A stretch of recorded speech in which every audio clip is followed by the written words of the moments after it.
Wait, there's something very weak coming through.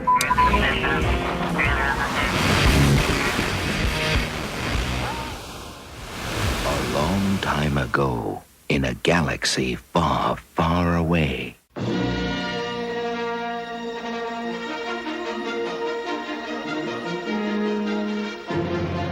Hello, fellow Galactic listeners. I'm Aaron Julian, and this is WSTR Galactic Public Access, a Star Wars podcast. Welcome to episode 125. We are, what is that? Four ways till 500? Something like that. Fourth of the way towards 500. Today, we're going to be looking back at the Phantom Menace documentary, The Beginning. That's right, the controversial, the incredible, the beginning. Joining me today, as always, Miss Heather Allred. Hi, everybody. I swear She's it's a little me. faint of voice today, but she's going to be making it. And Mr. Todd Hoffman. What is up? We're all here. This is like, we're starting a new streak. I know. It's like we had to hit the reset button. We had a few twists and turns along the way, but we're all back. As they say, yeah. That's how the adventure is made. Apparently, Aaron only shows up when we're talking about episode 1, so... Oh, hush up. Just how it happens to be. All right, stick with us. We're going to pay some bills right now because, you know, it ain't easy living with the price on your head. You can find everyone here except myself on social media, WSTR Media, all one word, all lowercase. Email us at mailbox@wstrmedia.com. Leave us a voicemail at 630-557-WSTR. That's 630-557-9787. We want to hear from you, so please call in, leave us a voicemail. And you want to hear your gorgeous voice blasted across the galactic holonet, so don't be shy. The Force will be with you, always. Our entire back catalog of episodes and all links to everywhere we are at can be found at podcast.wstrmedia.com. All right, I'm going to talk to you for a second about audiobooks, specifically about Audible. So here's why you should check it out. It's an easy, no-risk way to support this podcast and find some entertainment and education in the downtime of your day. Audible is Amazon's audiobook service, of course. They bring you over 425,000 titles to choose from wherever you want to listen. So head on over to audibletrial.com/WSTR, and you could claim your free 30-day trial, which includes a free audiobook of your choice to keep forever. And now they're throwing in 2 free Audible originals. So that's it, with a new selection cycled out each month. So these are audiobooks which are produced for and available exclusively through Audible. Here's what you missed out last month. In the month of May, there's more Bedtime Stories for Cynics by Nick Offerman, of course, from Parks and Recreation fame. This audiobook's hilarious. It's narrated by him. They got a bunch of guests, Patrick Stewart, Aparna Nancherla, Angelica Huston, Alia Shawkat, and more. They basically have 15 short children's stories, which have been retooled for cynical adults. You just might want to put the kiddos to bed first. This is not a book for the whole family, but it is hilarious in the millennial/Gen Z way, I suppose.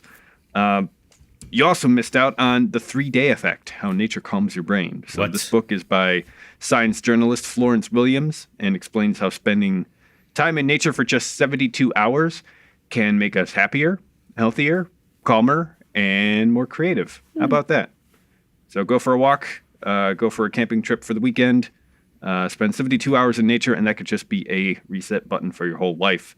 I saved you a lot of time, but that's what you would have heard had you been a part of the Audible service last month. The June Audible originals have not been announced yet, but don't miss out on them or your choice of 425,000 titles. Support this podcast by heading on over to audibletrial.com/WSTR. Again, that's audibletrial.com/WSTR, and get your free audiobook and 2 free Audible originals today. We also got merch. That's right. We've got a merch store over at store.wstrmedia.com. the good folks over at Teespring have kept us well stocked with. Basically, you can cover yourself head to toe with WSTR gears. We've got hats, we've got hoodies, we've got tank tops, t-shirts, mugs, stickers, yoga pants, and socks. So keep an eye out. We're going to be adding new products and redesigns all the time. And you can get it anytime over at store.wstrmedia.com. Heather. Yes, sir. So for everybody who wants to avoid spoilers for the news, go ahead and give a little heads up. Give them a little tantalizing taste. It'd be my of what's to pleasure. come. My pleasure. So, today's news teasers include squad goals. All right. You are not the father. Maury. Oh, wait, maybe not. Maybe not. I don't know. You'll have to wait and see. And then Easter eggs. But Easter's over. I know. But there's always Easter eggs. Yep. So, Of course. But that's all I've got for you guys today. So, Oh man. I know. But All right, Todd. I'm Yes. ready for my weekly dose of Twitter before I descend down back into the briny deep All right. like a whale, Like a never to whale. resurface until I absolutely need to. So, Todd, take it away with Yes. this week's Twitter trash compactor. Get in there, you big polio! I don't care what you smell! Get in there and don't worry about it! Okay, every week we're running those polls. This one got a lot of votes, and we appreciate all the votes. This one was, what is your favorite scene in Solo, a Star Wars story? Last week we had Greg and Jeremy on from our West Coast friends from Star Wars Celebration. And so we talked about these 4 things. Well, we talked about a lot of things, but Escape from Corellia, Han meets Chewie, the hover train heist, or Castle Run. Out of the 4, Heather, which one would you have picked? but I did pick because I voted. That is fantastic. I love the participation. Because we all get trophies. I picked Han meets Chewie. Okay. I just love it. You love a little mud wrestling? Well, that's awkward, but I do. I love when the Chewie that we know and love is seen very different at the very beginning, where he's just forced to kind of attack people. And as Han starts to speak the Wookiee language, and he has this moment of like, what? You can talk to me? And then it all just changes. I love it. Wonderful. I love it. Okay, Aaron, what say you? I want you to guess what I would say. Oh, I know. And I'm going to say the hover train heist. That is correct. See? That is correct. I don't know, After man. I got a thing for 125 trains. episodes, I know you, my friend. I got a thing for trains, man. I love You- my locomotives. Yeah, you can't beat it. It's the great train robbery all over again, but in space. well, yeah. Again, Solo's a Western, and it's like the stagecoach, heist. You gotta get the money. Yeah, it's super Or cool. coaxium fuel. Just insert Star Wars name. Yeah. The gold. Yeah, the gold, the And bullion. yeah, it's super cool with the what are they called? Range troopers Yes. with the the magnet mag boots. Yeah. Yeah, it's a visual delight. It's it it's a is great well done. Western staple. Yeah. I enjoyed it thoroughly. Yeah.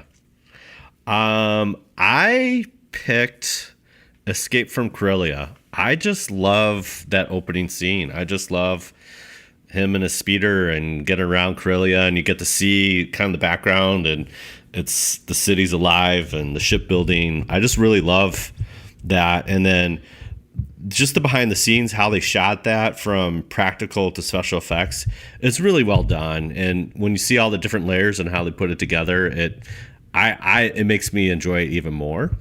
So that's the one I picked. Unfortunately, Twitter only gave that 8%. And they didn't like any of our choices because it really was the Castle Run at 37%. So There you are. there you are. There you are. I think that's the first time we all picked different answers, including Twitter. right. We all picked something different. There you go. It's a full house. It's a full house. It's a full house. Speaking about Star Wars and Han Solo, this literally came out today. It's just how it works. Ron Howard offers 3 reasons why he thinks Solo failed. Whoa. And some of the stuff we already kind of talked about, but he was basically saying, hold on, let me get to the article. This is from Screen Rant. And one of the primary reasons cited was the weak marketing, which we kind of knew that. But here we go. He was speaking on the Happy, Sad, Confused podcast. And director believes a few things that caused it. Low turnout was the Memorial Day opening, where they was shadowing Infinity War and Deadpool 2, which we talked about, which kind of makes sense. And the internet trolls wanting to see scores online, trying to tank it, basically, kind of what they did with The Last Jedi and all that stuff. And then this is what he said on the podcast, and I quote, "Maybe it's an idea of it's too nostalgic, that going back and revisiting an origin story for a beloved character may not be what fans were looking for. It seemed to me, looking at the opening, big, but not as big as others. I think that was only the hardcore fans. The drop-off tells you how many people are tag-alongs who need to wait to see what people think of it.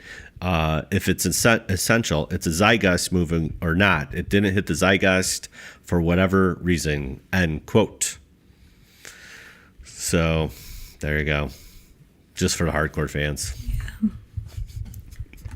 I don't know. Might be a fair assessment. There's a lot of factors at play, I think. Yeah. But yeah, you're more prone. That kind of movie that kind of tugs on the heartstrings of nostalgia is more prone to try to pick up the old timers. Yeah. And the hardcore fans. Right. And the newer ones are going to be like, I thought there already was Han Solo, or Yeah. They have less desire to see it, especially after they just saw Star Wars. Well, yeah, The one of Last the Jedi. things that we talked with Greg and Jeremy about too was that it's not Harrison Ford. So once you mess with that, Yeah. and then, with Force Awakens, spoiler alert, you see him die. So now you're going back in time, and now it's like, well, we kind of know it doesn't affect the timeline significantly.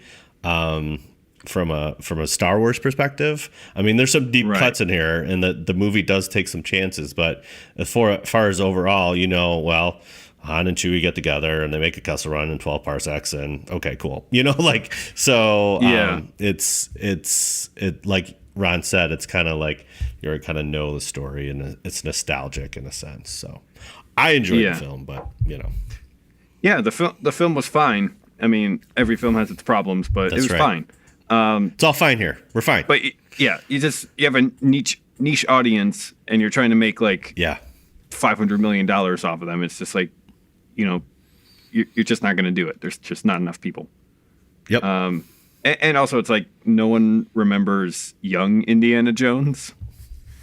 They only remember Indiana Jones, and yeah, I don't know if it's just a Harrison Ford thing, but it's like you can't recast Indiana Jones, No, you can't. And Harrison Ford has been on record to say there should not be anybody else playing Indiana Jones. Yeah. I heard that. So there you have it. That's kind of the spicy tweet for the week. Yeah. So, but yeah. We'll just wait until Harrison Ford finally dies in a plane crash. Oh, he should have man. like those 3 or 4 times. Yeah. Then the solo will spike because of that. Yeah, and then 5 years later, Disney will make like a CGI Harrison Ford. Oh my gosh. Han Solo. Now. Or, they'll finally get the Indiana Jones sequels they want. Oh, all right. On that note, shall we move on to the main topic? And now for our feature presentation. All right, so we're covering. It's called The Beginning. It's a Phantom Menace documentary by Star Wars, Lucasfilm, and so this is very similar in the style. Not I didn't like it as much as I liked the Last Jedi documentary, but because it was really shot like a documentary, this is more like just behind the scenes. And it's fascinating because, as we look back, it's been 20 years. So kind of just looking just the scale of what they were trying to do. I thought it was fascinating kind of I always like seeing behind the curtain a little bit. So what were your overall impressions of this, Heather? I really enjoyed it. I thought it had some really great little nuggets in there. I have new appreciation for Ray Park. Okay. Our Darth Maul. In some of the training sessions, watching him do his thing, you're just sort of like, okay, you're like legit. Mm-hmm. I know there's been a lot of issues. I think Jake Lloyd is just the cutest, and I'm totally like, having seen the other younglings in the audition, I do think he had the best sort of interaction with Natalie. Natalie is super young. Like a baby. Like a baby Natalie Portman. But yeah, and then just watching, there's the whole like Yoda Frank Oz sequence, and I may or may not have lost my cool a little bit. It was pretty amazing. Not like lost my cool in a bad way, but like, just to see him puppet Yoda, like goosebump driven, was amazing. And then it's been building like the battle droids and stuff. It's just like you said, a peek behind the curtain, and there's lots of really cool things. And and then I don't know if it was just coming off of Celebration or not, but mad props to Ahmed Best. Watching him perform Jar Jar, you're like, wow, that guy really just had the mannerisms, and he performed it the way George asked him to, and did an incredible job. So very good. Those are Yes. My initial thoughts. Okay. Aaron, any initial thoughts for you? I was more interested in it from a filmmaking perspective. Yeah. Like how exactly they, and I'm sure we'll get into this, but how exactly they go from point A to B to C all the way to Z and the product. Right. And they kind of, this one kind of does. It's almost sequential in a sense. It is sequential, but it's very strange because it doesn't feel like a Star Wars documentary. It does, but I guess it doesn't feel like super produced and shiny and polished like the Last Jedi documentary was. Yeah. Last Jedi, that documentary in comparison almost feels like a PR piece. Because, there's a bunch of music in the background and slow motion shots, and they had like their good cameras and a ton of people just producing that documentary. Whereas this one, a lot of it feels like it was shot with like a camcorder or something like that. Yeah, or their cell phone, if they actually had a cell phone back in 1997 or whatever like that. It's like some of the shots are grainy and underlit and stuff like that. It just feels like a lot. There's no music in the background. It just feels a lot more transparent and kind of like raw on the ground. And I really appreciated that. Yes. Personally. So cool. But yeah, it's cool because you get to sit in on the meeting where they're like approving the budget, and they're like, oh, we need to raise $50 million for this. And it's like, with Jar Jar, if we go with the suit or if we go with fully CG character, there's only like $1 million difference. So yeah, let's go CGI character. And it's like huge decisions are made just like that. Yes. So. That decision alone, John Knoll's basically saying it took longer because they were going to do CGI head versus and the bodysuit, or do full CGI, and they said it took the animators longer to do the bodysuit with the CGI head, and like, let's just go full digital and still capture his performance, and it's going to cost us less man hours, basically. Yeah, that was the decision. It was because it's a budget thing, Yeah, so we'll get into it, but it was just kind of a strangely surreal thing where you could feel like the tension in the air, like this is Star Wars, it's coming back. But then at the same time, it's the production of it was kind of just so like, I guess, loose and kind of disjointed in different areas where it's like, how in the world did this all come together? Right, exactly. So let's dive right into it. So Lucas is right away basically, this is like a marriage. You're like you're totally committed with this. You know, that's basically how this documentary starts, you know, and he starts going through the storyboards and he's like real, not real, real, fake, kind of like that. And he goes and says, I know it's going to work because it's impossible. It's just a very Walt Disney attitude. Yeah. I know it's going to work because we've never done this before. And because we've never done this before, it's going to push us to figure out how to do it. And I think that's such a great and creative way. I you know, not speaking too philosophically, but I mean, fear kind of drives a lot of different things in us. And in this, you could just see they're fearless. They have to figure this out. And you could tell, a lot of them were like, oh, I don't know if we could do this or not. But that's exactly George being a leader is like, I know it's going to work because it's impossible. I've got a story. So, okay. Okay. Do you remember back on the production team at Harvest, yes. Scott Fisk? I do. Hi, Scott. Hi, Scott. Shout out to you. We were doing a stage reset for, it may have been Easter, may have been Christmas. I can't quite recall, but tons of people involved. People hanging up lights, people doing different stage decorations, running wires everywhere, moving instruments. Right. It's a whole production. And Scott and I are on top of this scaffolding. It's like 2 stories high. And we're at the top and we're trying to hang lights on this rig where it's just like this long metal pipe.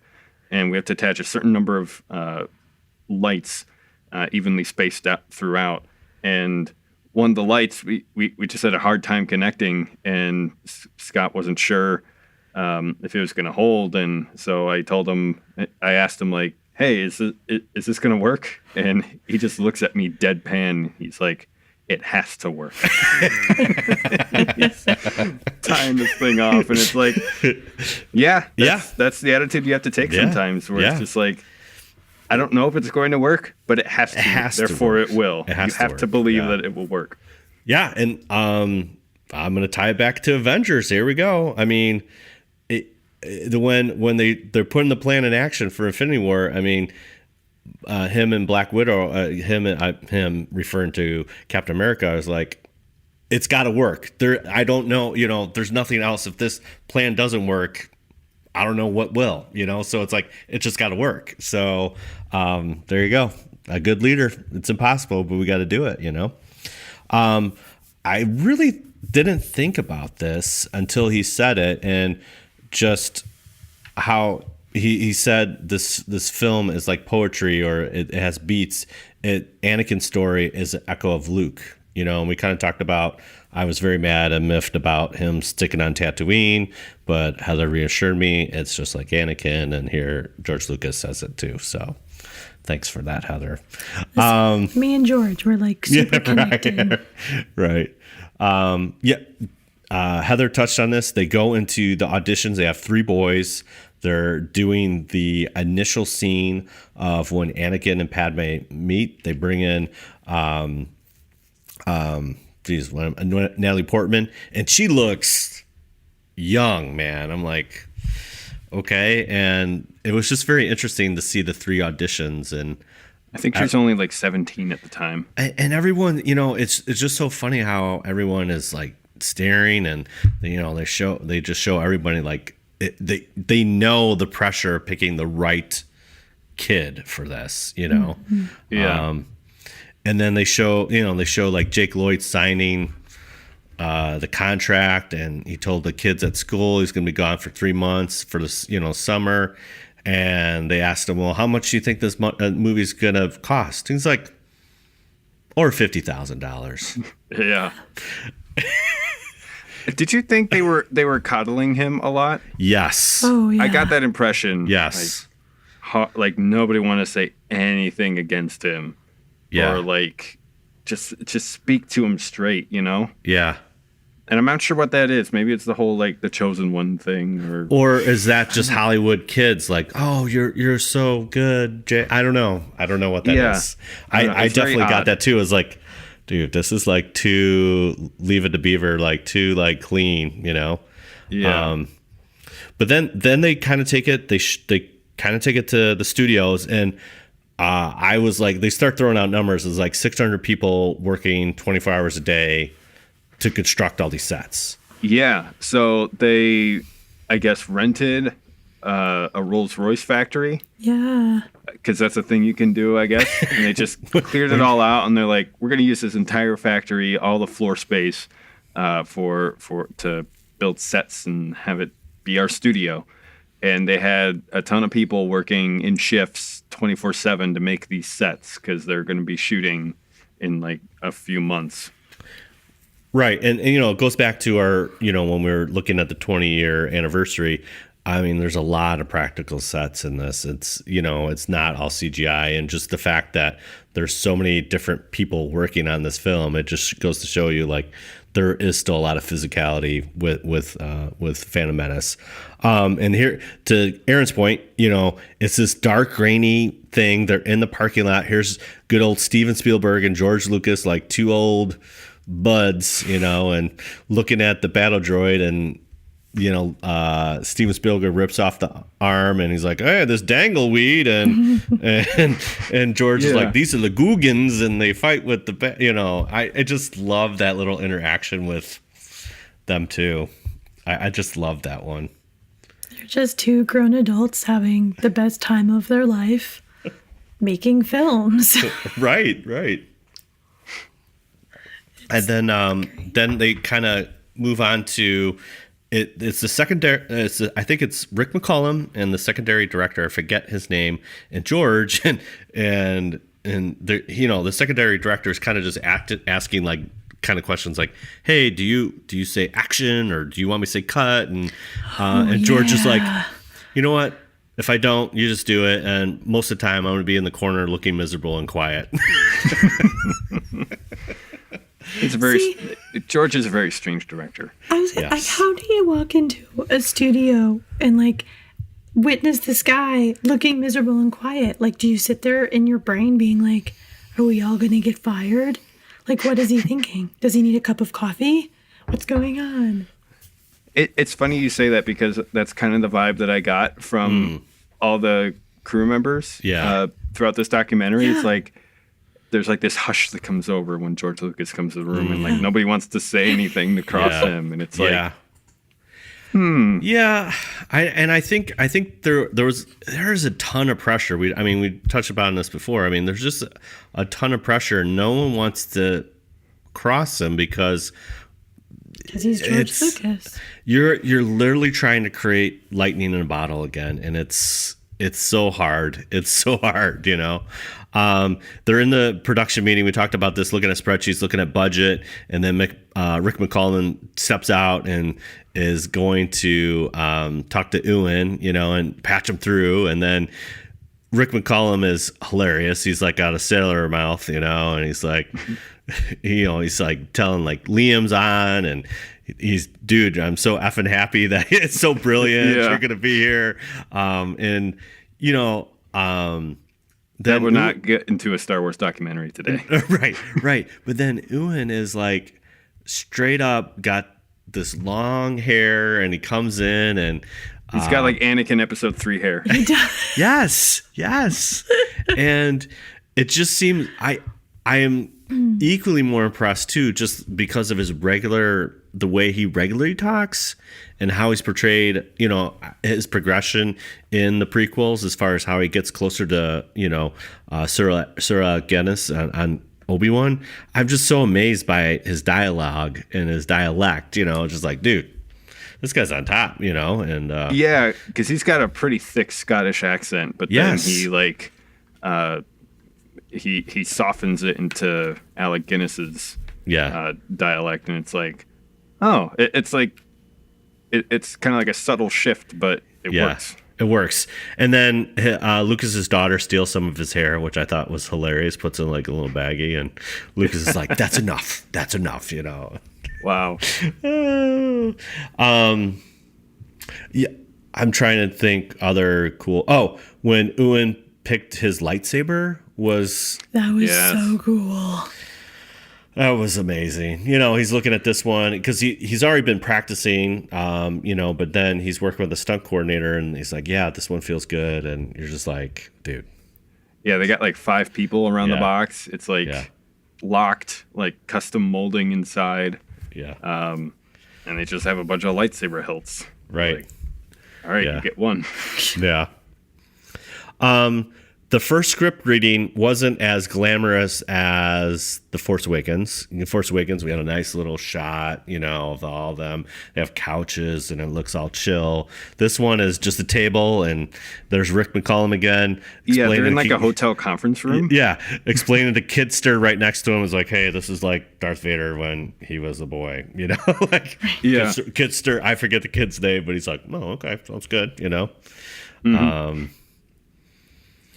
And then they have the first day of shooting, which was, again, I'm always fascinated too, like how they shoot the movie is totally not, you know, in any kind of sequence. It doesn't make any kind of sense. It's all out of order. Yeah. So, I mean, a note before we go on though. Yeah. The first script read through was 2 weeks prior to shooting. Uh-huh.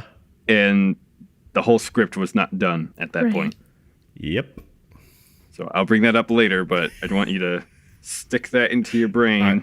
It's noted. Thank you. And we'll come back to that later. Yeah. So they have the first day of shooting. You know, one shot is the Emperor and Darth Maul is the first thing they just shoot, and the other is like a Senate meeting, and Natalie has that amazing kind of Japanese kind of headdress going on, and yeah, there was, and then there was one shot with Anakin, I think. I'm trying to think because when they're walking away, Rick McCallum and George are talking. It's like Natalie was perfect, Ian was reliable, and I learned a lot by, you know, working with, you know, Jake Lloyd. So it was kind of interesting that first day, you know. So they do that, and then they go to Nisha, and it's hot. It's like 135 degrees. Yeah. I do not know how Ahmed Best was in that suit that whole time. But it's a dry heat, Todd. All our Arizona listeners are saying. Yeah. And then we talked about this in the 20th anniversary. There's a huge storm that hit Tunisia, and same thing that happened in A New Hope, and you know, it's the curse. It's the curse, and they're on radio. Can't find Liam's beard. Liam's beard's lost. It's gone. And Rick, I mean, again, Rick is just like, this is effing broken. This is you know, like, oh yeah, everything. The amount of F-bombs was a little out of control, people. Dude, what happens. That's what happens on sets like that. Yeah, yeah. It's kind of interesting. You know. Jake Lloyd's last shot was him finishing the pod race. He's just in the pod race with the same face, like, you know, I thought that was interesting. And then George is complaining about Jar Jar's suit. They spent like $100,000 on the suit, and then they don't use it. But to John Knowles and what we kind of talked about earlier, it's such a great light reference because now you see him in the natural, in the set, on set, you know, and you get to do that and use that for, you know, for computers. And, you know, so I thought that was interesting because he was kind of mad. He's like, we spent $100,000 on that suit. Like, yeah. And then the last shot, this is also interesting. It was a close-up of the Nemodians blowing up in the droid control ship. I was just like, okay, that's the last shot, you know, that's filmed, and that's a wrap. That's a wrap. And then that, again, they still didn't have a title. That's why it's called The Beginning, because that's what the title was. It was episode 1, The Beginning. And, you know, Rick McCallum's on the little, what do you call that, Aaron? The little clapboard. Say this is the end of the beginning. This is where it gets fun. The voice of Sebulba, I just love that's there's George, and the voice actor is like so awesome. I just love that part. Yeah, it was. And then they kind of go into, this is where George's strength is the editing room, and they're talking about a shot with Panaka's not moving he moved, and George wants him still, and he likes what Ewan's doing with Obi-Wan, so they digitally put Panaka still, make Ewan do his thing, and then they sync it all up, and Ben's like, he almost has like a morality crisis. He's like, I don't know if I like this. Yeah. Like cyber directing, he called it, basically. Yeah, they did that a ton throughout the prequel trilogy. Like, in episode 3, I think it's the most obvious example during the opera scene. Mm-hmm. There's a shot where they liked the beginning of Anakin's performance in that scene, mm-hmm. in a certain shot. Mm-hmm. But then like the ending from a different take. And so they start with one take, and then like halfway through they do like this like frame blend where he just kind of like morphs into a different expression. Sure. Like if you're looking for it, it's super obvious, but Palpatine's talking at the time. So you kind of focus on him. And your brain just kind of, yeah, fills in the gaps. Right. And, exactly. But yeah, it's like, and I think they did something similar. I think it was The Hobbit, where, who's the guy who plays Gandalf? Ian McKellen. McCallum, thank you. I think it was on The Hobbit where he's just kind of looking around, and it's just like all green screen and stuff, and he just starts crying because it's like you have to try to act, but in a completely sterile environment where you can't play off of anything. Yeah. Yeah. And I think that's kind of what Ben was getting at, where he's like, this is cyber directing, where you're just like surgically removing like every little bit from every other little bit and piecing it together into something new. And it's like, I think that's why George has a hard time directing, is because like he thinks he can fix everything through editing like that, where it's like, no, if the actors aren't giving the performance that you want, you need to be fixing that in the actual shooting. Right. And I don't think either wants to do that or doesn't quite know how to talk to people in a way to get them to do that. So he just gets it in the editing room. And there's this has been documented a lot, but like his ex-wife, Martha, was huge in helping kind of drive that emotion and how they got through Star Wars: A New Hope and the Empire in Return. It's just, she wanted to bring that human element, which I don't think, not that George is not human, I just don't think he could, like you said, Aaron, I don't think he could drive those performances out of the actors. He feels like, well, that was good enough. I have a couple takes. I can do it all in the editing room, which sometimes if the performance isn't there, you're not going to get that in the editing room, so. Right. This, we've seen this a lot, and you'll see this like in a lot of the kind of shows that kind of like Red Letter Media or something, where they have this, they're doing a rough cut review, and George is like, I think I did a little too much. And Ben Burt again, the co-editor and, was the original sound designer for the original trilogy, is like, it's disjointed. You are going here, back to here. And I love Rick McCallum because he's just like leaning back, eyes as wide as dinner plates. He's got like the finger under the nose, mouth cover, hand covering mouth, eye on the cheek, or thumb on the cheekbone. And he's just like, stunned silence. It's like everyone, the thing is, part of it's pride because everyone's name's on it, right? But then when you see something cut together and assembled after you've done all this work, and you have your leader and the co-editor's like, dude, this is was a hot mess. And then what George basically was telling everybody is like, well, I have all these pieces here, and you can't move the pieces too much because then this doesn't make sense at the end, or, you know, in a layman's term, like there's all these pieces in play and I can't move them too much because that makes the movie, you know? Yeah. What did you think about that, Heather? Yeah, I mean, I felt like just the final film still felt disconjointed a little bit. So the fact that they recognized it was good. I think, I mean, I know we mentioned this earlier, but it is just so hard watching everyone around George because they're all just kind of waiting for him to give his comment before responding. I mean, it's his project. No one wants to step out on their own. No, you know, and I think even... It's that yes man kind of mentality, yeah, you know? It really is. Exactly. And I think, you know, at the end of the day, you know, I sit in meetings with people that I work with, and you're kind of like, do you even know what you're saying? Like, that's just not going to work. But they're the ones in charge. So you go back to your desk and you figure out how to make it happen.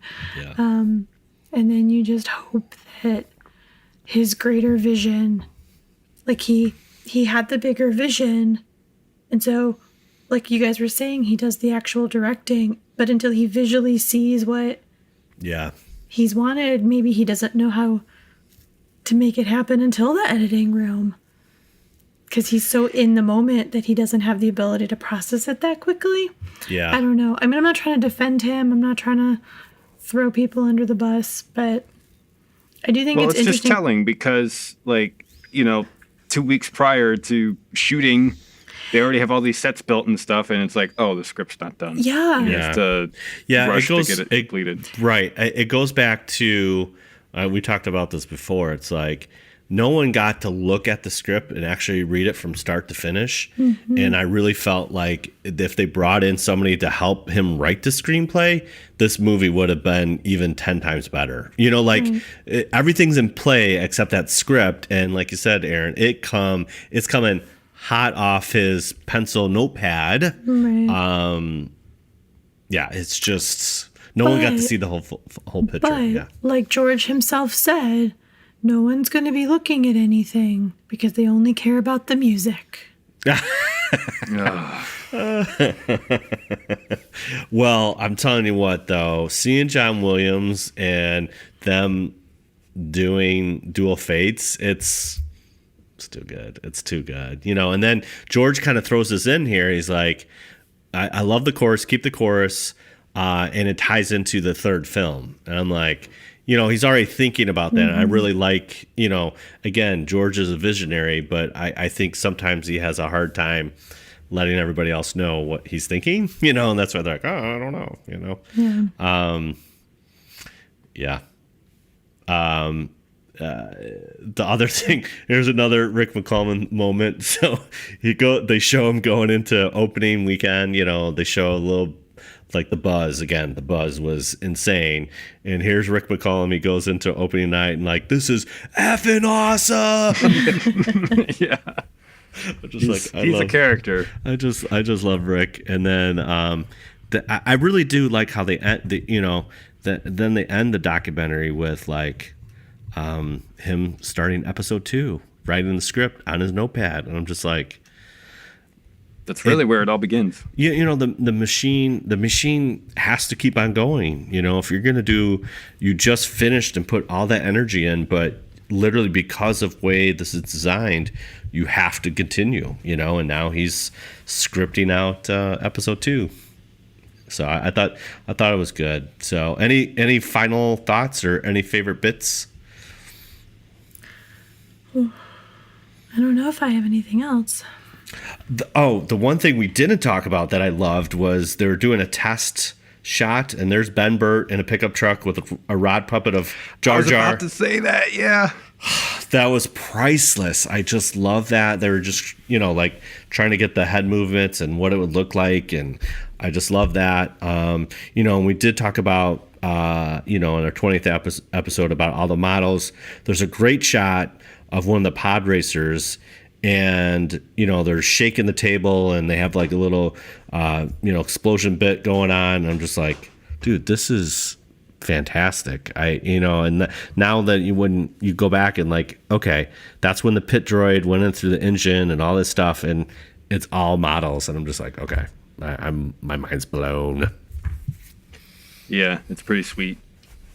I was gonna say when they're on the Ford pickup on Skywalker Ranch, and they got the Jar Jar puppet, doing the head bobbing motion as if he was riding an animal. And he's got like the hand with the spear. It's like it totally looks like a Muppet. There's hilarious. nothing. I don't know. I just love that wide shot when they go back and they show the pickup truck kind of going away, and they got like 4 dudes in the back of the pickup truck doing this stuff, and I'm just like, this is amazing. And there's no music. There's no sound effects. It's just like there's a strange level of surreal humor to it that I absolutely love. Yeah. Like it's like that's what could have been. Well, and they take it seriously, but there's this 4 dudes in a pickup truck with a puppet just trying to understand how this would look and how to frame things out. And but like you said, it's like super humorous at the same time. I'm just like, oh my gosh, this is great. So, but I think ultimately that's what I loved about the documentary is just the creativity that people bring to the table. Yeah. Between the costume design, the set design, the puppeteers, the animators, the editors, the musicians, all of it. I mean, yes, it's one man's vision. Did he handle it as well as he did the original trilogy? That can be debated for years. But at the end of the day, very talented people put their heart and soul into something. And for that, Pollyanna view as it is, I think it's worth mentioning. Yep. Absolutely. Thank you. That's what I got. But do you got some news for us today? Oh, the transitions. It's so good. I do. Let's get right into it. And now, the Star Wars news of the week. All right, so I have our first bit of news for you, which comes from Deadline.com, where the Star Wars Galaxy's Edge attraction debuts to gushing praise from Star Wars Legends. So I'm sure you've seen on the news, and if you haven't, maybe you're like Aaron and you're not on the internet ever. I heard it on the radio. Oh. I'm an old man. You are. That's just It's I'm just ahead of the curve. Let's be real here. But Disney live streamed the Galaxy Edge launch at Disneyland, and some amazing legends joined this event. So before a live and enthusiastic crew, Disney CEO Bob Iger began the night stating, "Isn't this fantastic?" as he stands in front of a full-scale Millennium Falcon. I know, Todd, hang in there with me. I know you're freaking out. I know. I have been in this job for 14 years. These are some good days, but there are some good days, but this is right up there with the best of them. And then, of course, you've got George Lucas there because, well... showing up in his sports coats, jean, flannel, and white tennis shoes, man. I just love him. It's the old billionaire outfit. Oh, I love it. He's like, I don't really care anymore, so there you have it. Which is super great. And again, just pumping everybody up, which everyone's already pumped up for. Yeah. Lucas said... you did a great job to Iger. It could have gone very bad, but it didn't. So again, that's high praise. Yeah, it's again, it goes back to scale. This is huge, and just like anything else, like this could have gone terribly wrong, but you made it happen. Totally. You made it happen. Yeah. And then, if that wasn't enough, we've got Billy D. Williams saying, "What? You're gonna love it. This land is for you. you have Mark Hamill stating, look at where we are today. We get our own land. Star Wars to me has always been the gift that keeps on giving, and that reason is you. And then just as everything was going to go forth, there's an issue with the Millennium Falcon. So there's only one person that could fix it, and that is Harrison Ford. Oh, surprise appearance. Hi. So he comes out and... He's back from the dead. He's back from the dead. He gives a really wonderful tribute to Peter Mayhew by stating, Chewie, this one's for you. And no, he said, Peter, this one's for you. Oh, and I'm Peter. I'm so sorry. I'm just scared. And that's it. The galaxy's officially opened. So fireworks, explosions. So I'm here to tell you, I mean, that's the posse you guys want to be a part of. I'm just saying. So yeah. How we doing? Is everyone still with me? Yeah. Breathing? I need to buy a ticket. No, I mean, I was, we talked about this a couple weeks ago when Iger took JJ and Steven and who was the other guy? Kathleen, yeah. And I'm like, no George? I felt kind of like, dude, George created this. But then when my buddy Brian, shout out to Brian, he sent me this like Disney thing because he's into Disney like hardcore, like I'm into Star Wars, and he's like, George is at the park, and I'm like, okay.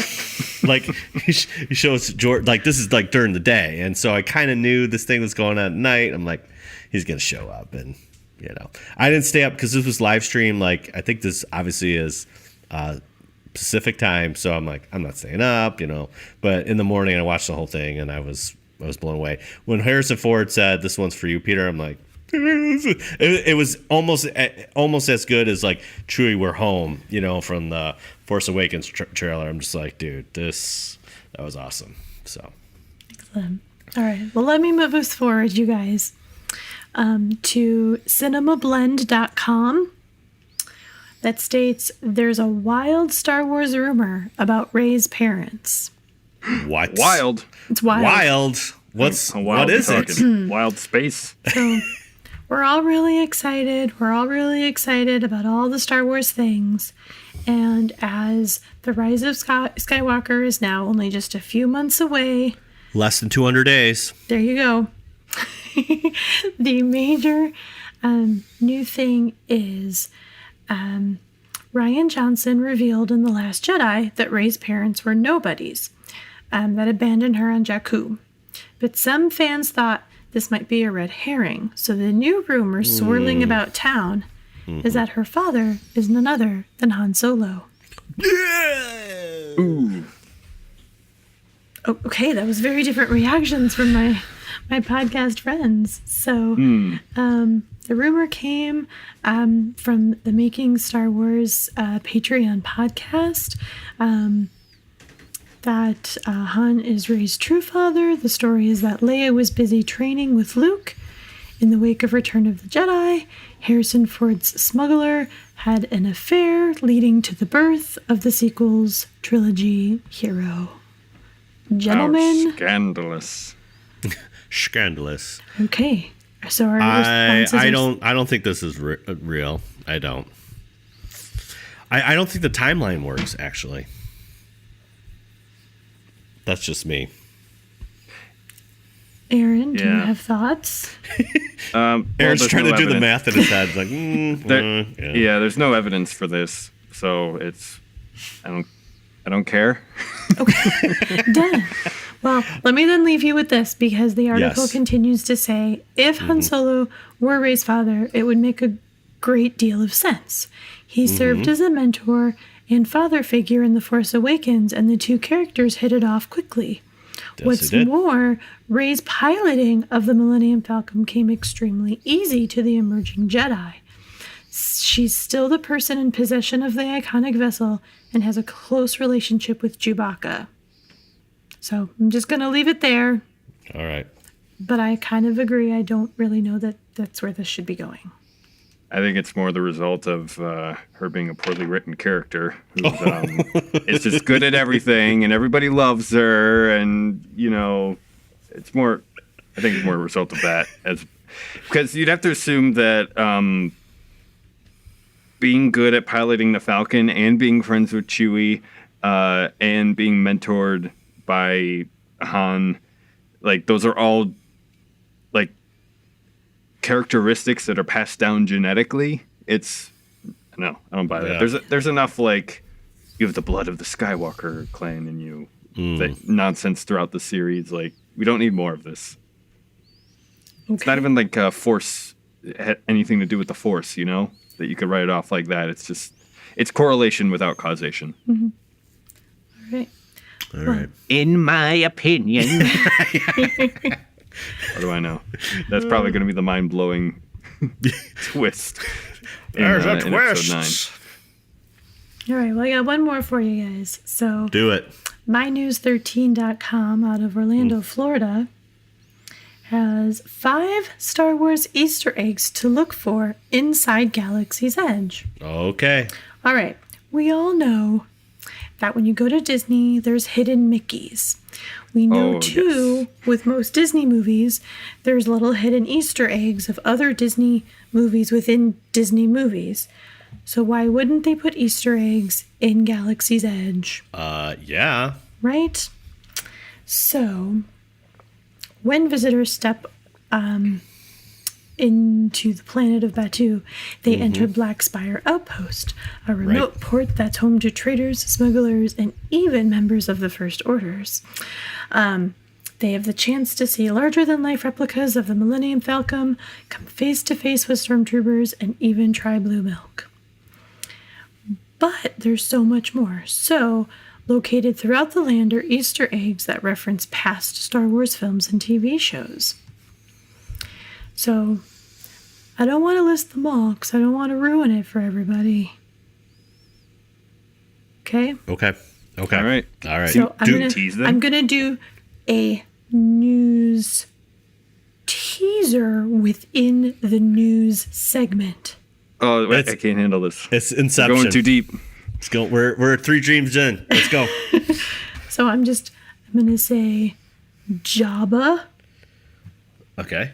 Okay. Heather's favorite droid. Oh. There's a path that leads to Heather's favorite droid. Todd has this tattooed on his body. Done. I'll just say. There you go. I'll say secret code. Yes, there you go. Is that a good one? Yeah, Christmas Story. You need a decipher Perfect. ring. I'm gonna say the podcast Twitter segment. Oh my gosh. No, it's so exciting, you guys. This is too much. And then I am gonna say carrying apparatus film 5. that one was harder to get together, so don't You're getting a hold bit that one oblique against me. there, but we appreciate it. All right. So We got it. basically, you're gonna get just all kinds of fun things from previous films, TV shows, throughout the entire land. So if you haven't gotten your ticket, call Disney. Yeah. Get it scheduled. Right. All the things. You may not know this, but I'm a freak when it comes to hidden Mickeys. Are you? I love them. I will go on scavenger hunts for them whenever I'm at Disney World. I take this very seriously, so I am pleased that they are having these Easter eggs in the Star Wars land. Perfect. Not that I would have expected anything differently. Awesome. So. But man, I really want to go now. But I kind of have to pay for school. School. Yeah, it's kind of important. Well, I hope you enjoyed your teasers within your news segment. So let's move on to Cantina Chat.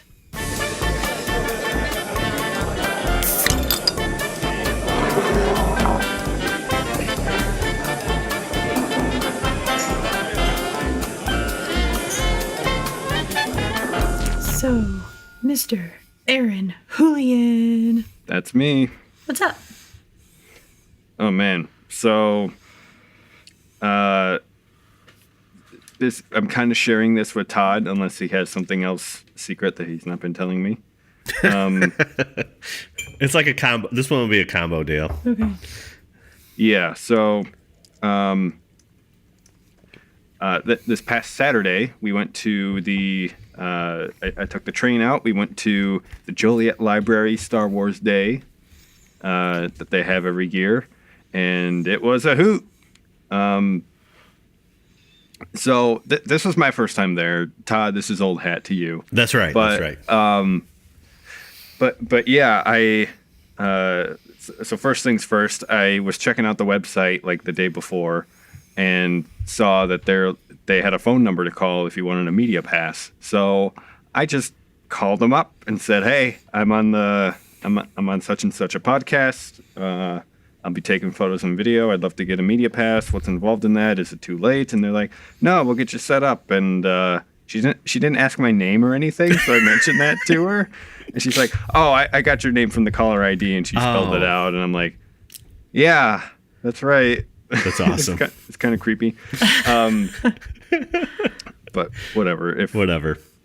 So yeah, I head out there, and first of all, the weather was calling for rain, so I wasn't sure how it was going to be. But we got down there, and yeah, the place was packed. Todd, you said it was like a light attendance year, but there were still like hundreds and hundreds of people there. Yeah. I think part of it because we didn't go into, there was like another theater called the Rialto Theater down there, and they put a lot of the vendors in there, and so I think that's what threw me off because Gotcha. There's always a lot more street traffic, I guess, in a sense. But Where there do was they usually put them? There was a lot of people for the parade. So, but yeah, I noticed that a lot of people were in the Rialto Theater. That's where all the street vendors are usually at. And they have them because of, if it rained, they don't want those precious toys and other things to get wet, which makes sense. It makes sense. So yeah, I didn't even go into the theater. Yeah, we didn't even go in there. And there was a time I started seeing pictures. I'm like, oh, that's where everything else was. Yeah, that's half of the thing. It was like half of the thing. So that's why I was telling Aaron, I'm like, it seems a little light, but I think a lot of traffic was actually inside because it's kind of segmented. There's like basically 3 or 4 hot spots, if you will. There's museum, the library, they had it in the theater, and then they had the Rogue One tank kind of parked over on the other side for your viewing pleasure. So those were kind of like the 4 hot spots, and we just totally missed one of the bigger ones. Yeah. Oops. Who knew? Yep. So yeah, there were some crazy costumes there. One dude, he was dressed up as a Republic Commando jetpack trooper. So like matte black all over, like shiny blue visor, huge jetpack in the back. There's a dude who is like a General Grievous, but he constructed the costume in such a way that he was like inside the cape, and like the actual body was like connected to his hands and feet and stuff like that. And he walked the parade too, which I was equally impressed. Yeah, mad props to him, whoever he was. Or her, I don't know. Well, I heard, funny side note, he's bringing in Grievous. I'm like, what's up with the red banana? And it was like this huge case, and looked like a big red banana. And then when he, as we're suiting up and everything, I'm like, oh, that was Grievous. Gotcha. Yeah. So, yeah, I was able to go to the staging area because of my press pass. And they had this, like, levee or, like, dike or something, like concrete barrier, like, holding in the river. And as soon as I saw it, I'm like, I'm going up there. So I went up there, and it took a bunch of photos and videos, and I probably shouldn't have been up there.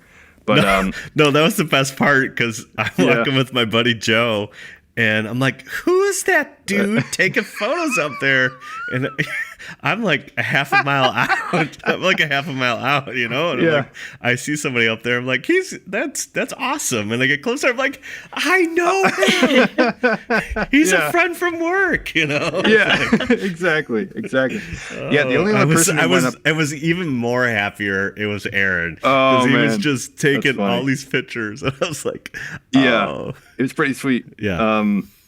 The only other person to go up there was old Luke. Yeah. He went up there and he had like the strand of grass thing, and there's someone else who's dressed up as Last Jedi Leia, and they were like having an argument, and it was hilarious. But yeah, it got me. That was not the only building you scaled either. No, I was all over the place. So I was like running up and down the parade as it went down, trying to get shots, and I stood on the back of someone's truck. I stood on the Joliet Library sign. I stood on a planter. But yeah, we got to like the destination of the parade, and it was the library building, and they had like this like courtyard with Father Louis Joliet, founder of the town, in a statue in there, and it was all cordoned off so that they could get everybody in there to get like a final group photo. And I'm like, oh man, I can't get in there. Then I'm like, wait, I have a press pass, so I just showed it to the cop, and he let me through the police barricade. Yeah. And I just went up the steps, and they already had like a ladder set, and the photographer was like getting the angle right. Yeah. And I just hopped up on the windowsill next to him and got almost the same angle. So, yeah, you and Hawk are up there, man, just doing your thing. He's kind of looking at you and like, you okay? And you're like, yeah, I'm fine. And you're just like, yeah, it was pretty sweet. I felt invincible. So also got sunburnt, but hey, that's what you do. Yeah. So yeah, it was a grand old time. Joliet takes Star Wars very seriously, so thank you to the city of Joliet, I guess. Yeah, I mean I think that's the best part too, because the cops, were directing traffic and stuff, and they're taking. They got lightsabers. Yeah, they got lightsabers, taking videos. I mean, everyone gets into it. I mean, this was the 10th year, and I'm not kidding. This is a big deal. So if you've never been, you have to come out. It's the first weekend in June, and so you should come out next year. It's just a lot of the Midwest is Illinois, but a lot of the other garrisons come together for this one, and it's a hoot. And then one of our guys, Jody, he did a Legion wall with all these all the 501st cards, and he got a bunch from like all over the world, and got to see like the Japanese garrison and just some funny ones that were pretty amazing, and some honorary member cards like. You have like Daniel Logan and Boba Fett and, like Peter Mayhew and all these David Prowse, all these cool, like would never see them. You would never see them. These are like some of the rarest cards, and a lot of them gave them to Jody to put on this wall. And it was pretty big, I think. So yeah. It was like an entire like library row. Yeah, it was a lot of fun. So, and then, whenever you have a Rogue One tank in a parade, it just adds some legitimacy. And a couple guys did some really cool flags, which I thought were awesome. And Aaron got a lot of good pictures. So we will be posting these up on the socials. Blowing up the socials. Oh, I'm so all right, bummed. Heather. Yeah, Heather, you had to work. So let's talk about you now. Yeah, I had quite a bit of adulting going on during Joliet days, but I do still think I'm going to trump you guys for a Cantina chat. What? Impossible. So I'm Impossible. I'm going to live a little vicariously through my best friend, Lindsay, who lives out in California, who attended opening weekend of Galaxy's Edge. No. How dare! So she went and checked all the things out, got some really great pictures that I'll try and get like sent out into the socials and stuff. But one of the really cool things, because she's adorable. She just was like, I really want to check it out, and everything. Oh, it's amazing.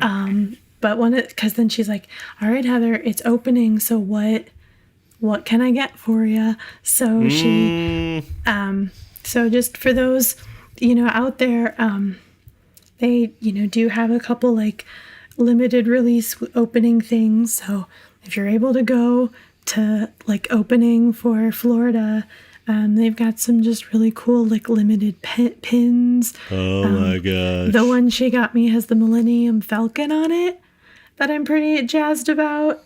And then she got me this really cool, like those little plastic tote bags that are everywhere. Oh, yeah. Yeah. It's just a really cool kind of, and it's just like, landing 2019 Galaxy's Edge and stuff. So she went with her mom and her brother. And the cool thing she said was Disneyland did this amazing, like, timed entry for people. Yeah. Where you stood in line to get your wristband for like your timed entry. So we're just really praying this is what they do at Disney World. She's like, because basically you walk in kind of like a mass of cows because that's kind of how they funnel you. But then once you're in, she's like, we waited like 20 minutes for the Millennium Falcon ride. Oh, it's timed per ride, not just a timed entrance to the park. No, it's a timed entrance into the park, and then you just go. But because of the number of like people that are going in at any certain time, I think it's cutting down the lines to other things. She says I hope so. I mean, but she was able to like go into all the shops pretty easily and the rides. Oh goodness, yeah. The main thing that they didn't get to do opening was the cantina. So it was like a 2-hour kind of wait thing. She's like, so if you're going, try to get there kind of as soon as possible. So that's my cantina chat, is me living through my best friend going to Galaxy's Edge. Nice. Awesome. Awesome. So I think... Yeah, you win. You win. Win. It's awesome. So, That's, real quick, too. Like, some guy went to Galaxy's Edge, too, from the Garrison, and he had a nice Galaxy's Edge kind of, like, shirt on, and we all had to touch it. I'm like, is that from Galaxy's Edge? Is that the real thing? Yeah, she apparently, got some shirts and stuff. So I'll keep you guys posted as I learn more. Sure. Awesome. So I think that's it, guys. I think I'm going to wrap it up. All right, go ahead. Here we go. Thanks again for listening to another episode of WSTR Galactic Public Access. Once again, you can find us on the social medias. We are at WSTR Media, all lowercase, all one word. And we just want to hear from you. So comment, tweet. You can rate us on the iTunes. You can email us at mailbox@wstrmedia.com. or leave us a voicemail at 630-557-WSTR, 630-557-9787. Hey, if I can podcast with half a voice, you can call in and leave a voicemail for us. Whoa. I'm just saying. Possibilities are endless, guys. Check out our back catalog putting of us all on blast. Podcast at WSTRmedia.com. And, of course, check out our merchandise at store.wstrmedia.com. Next week, episode 126, probably I'm going to talk about something Star Wars related. It's what we do best. Maybe we'll look at a character kind of in depth. Let's dig in. Let's learn who they are. That's it. That's everything. Let's do this. All right, guys, are we ready? Yep. Now, this is podcasting. Get us stuff from Galaxy's Edge and send it to us. Thank you. Please, get us in there. Smuggle us in there. Smuggle us in there, right? It's what Han Solo would do.